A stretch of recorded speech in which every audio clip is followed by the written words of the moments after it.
किसान भाइयों, गेहूं के अच्छे उत्पादन के लिए उसके दाने का भरना बहुत ही आवश्यक है। इसका तात्पर्य ये है कि गेहूं के दाने के अंदर अच्छे पोषक तत्व हों, जिससे बाजार में आपको अच्छा दाम मिल सके। किसान भाइयों, गेहूं की फसल में दाना भरने की प्रक्रिया 3 चरणों में होती है।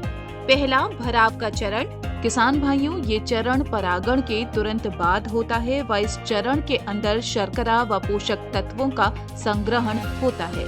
दूसरा, भराव का चरण। किसान भाइयों, ये चरण तब होता है जब गेहूं लगभग आधे पके होते हैं। तब उस समय प्रोटीन व स्टार्च गेहूं के दानों के अंदर संग्रहित होता है। तीसरा, भराव का चरण यानी देर से भरना। किसान भाइयों, ये चरण तब होता है जब गेहूं परिपक्वता तक पहुंचता है। इस चरण के अंदर प्रोटीन व स्टार्च के साथ साथ विटामिन व खनिज भी गेहूं के बीजों के अंदर होते हैं। किसान भाइयों, गेहूं के दाने बनने की प्रक्रिया किस कारकों से प्रभावित होती है, आइए ये जानते हैं। तापमान। किसान भाइयों, गेहूं की फसल में तापमान की एक अहम भूमिका होती है। गेहूं की फसल के दाने भरने के लिए 15 से 25 डिग्री सेल्सियस तापमान की आवश्यकता होती है, लेकिन फरवरी के महीने में यदि तापमान 25 डिग्री सेल्सियस से ऊपर जाता है, जिससे गेहूं के दानों में दूध भरने में गिरावट आती है और सिकुड़े हुए दाने बनते हैं तथा तापमान प्रकाश संश्लेषण को कम करके और श्वसन दर को बढ़ाकर अनाज भरने की प्रक्रिया में कमी आ जाती है। और यदि तापमान 10 डिग्री सेल्सियस से नीचे चला जाता है तो पौधे की विकास प्रक्रिया धीमी हो जाती है। इससे भी गेहूं में दाना भरने की प्रक्रिया पर विपरीत प्रभाव पड़ता है। खेत की मिट्टी। किसान भाइयों, गेहूं की फसल के लिए दोमट व अच्छी जल निकासी वाली मिट्टी सबसे अच्छी होती है। दोमट मिट्टी में जल धारण क्षमता अच्छी होती है व पौधे अच्छे से विकास करते हैं। मिट्टी का पीएच मान।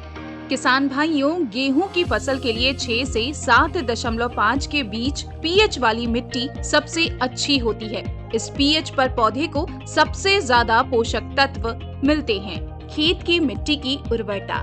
किसान भाइयों, जिस खेत की उर्वरता अच्छी होती है उस खेत की पैदावार भी अच्छी होती है। इसलिए आप उर्वरता बढ़ाने के लिए खेत की खाद, वर्मी कंपोस्ट, सूखी हुई गोबर की खाद का उपयोग करें। फसल चक्र। किसान भाइयों, मिट्टी की उर्वरा शक्ति को बनाए रखने के लिए गहरी जड़ वाली फसल के साथ उथली जड़ वाली फसल उगाएं, जिससे संतुलित मात्रा में पोषक तत्व खेत में बने रहते हैं। खेत की मिट्टी की नमी।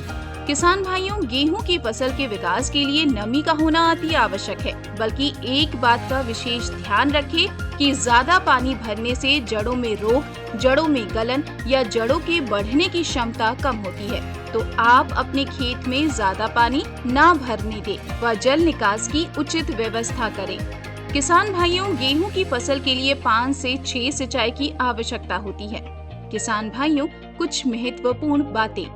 गेहूं की सिंचाई क्रांतिक अवस्थाओं पर अत्यंत ही महत्वपूर्ण है। मुख्य जड़ें निकलने की अवस्था यानी बुआई के 25 से 30 दिन बाद और दानों में दूध बनने या दाने भरने की अवस्था पर गेहूं की सिंचाई अवश्य करें। क्रांतिक अवस्थाओं पर पानी या सिंचाई की कमी गेहूं के आकार और उसकी उत्पादकता को कम कर देता है। आमतौर पर गेहूं की फसल को 5 से 6 सिंचाई की आवश्यकता होती है।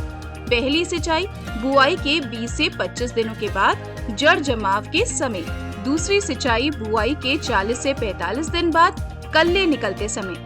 तीसरी सिंचाई बुआई के 70 से 75 दिनों के अंदर पौधे के विकास के समय या गांठ बनने के समय। चौथी सिंचाई बुआई के 90 से 95 दिनों बाद फूल आने की अवस्था में। पांचवी सिंचाई बुआई के 110 से 115 दिन बाद दानों में दूध पड़ते समय करें और आखिरी सिंचाई बुआई के 120 से 125 दिनों में जब दाना सख्त होते समय करें।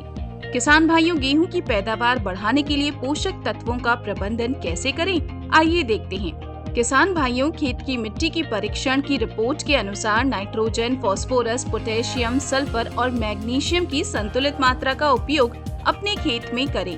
खेत की मिट्टी की उर्वरता बनाए रखने के लिए हर 3 से 4 साल के बाद 25 से 30 क्विंटल प्रति हेक्टेयर की दर से गोबर की खाद का प्रयोग करें। गेहूं की फसल के विकास के लिए 120 से 150 किलो नाइट्रोजन, 75 से 100 किलो फास्फोरस और 100 से 120 किलो प्रति हेक्टेयर पर्याप्त है। किसान भाइयों, 2 से 3 नाइट्रोजन की पत्तियों पर छिड़काव गेहूं की फसल गेहूं के दाना बनने में मदद करता है। अतः नाइट्रोजन की आधी मात्रा को बेसल आवेदन के रूप में और शेष आधी मात्रा को 2 से 3 टॉप ड्रेसिंग के रूप में दें। कुछ अन्य महत्वपूर्ण पोषक तत्व जैसे कि बुआई के पहले 35 से 40 दिन बाद 20-20-20 5 से 7 ग्राम प्रति लीटर पानी के साथ चिलेटेड मैग्नीज और जिंक 1 ग्राम प्रति लीटर पानी व दूसरी बुआई के 60 से 65 दिन बाद 12-61-0 10 ग्राम प्रति लीटर पानी व तीसरी बुआई के 85 से 90 दिन बाद 13-0-45 10 ग्राम प्रति लीटर पानी का प्रयोग गेहूं के खेत में करें। किसान भाइयों, अगर आपको कोई भी कृषि समस्या संबंधित सलाह हेतु एक कृषि विशेषज्ञ से जुड़ना हो तो आप हमारी उपज ऐप के माध्यम से उपज डॉक्टर से सलाह ले सकते हैं। वीडियो डिस्क्रिप्शन में दिए गए लिंक के माध्यम से आप हमारी ऐप को डाउनलोड कर सकते हैं। अधिक जानकारी के लिए किसान भाई हमारे कृषि सलाहकार नंबर 9999617999 पर कॉल करें।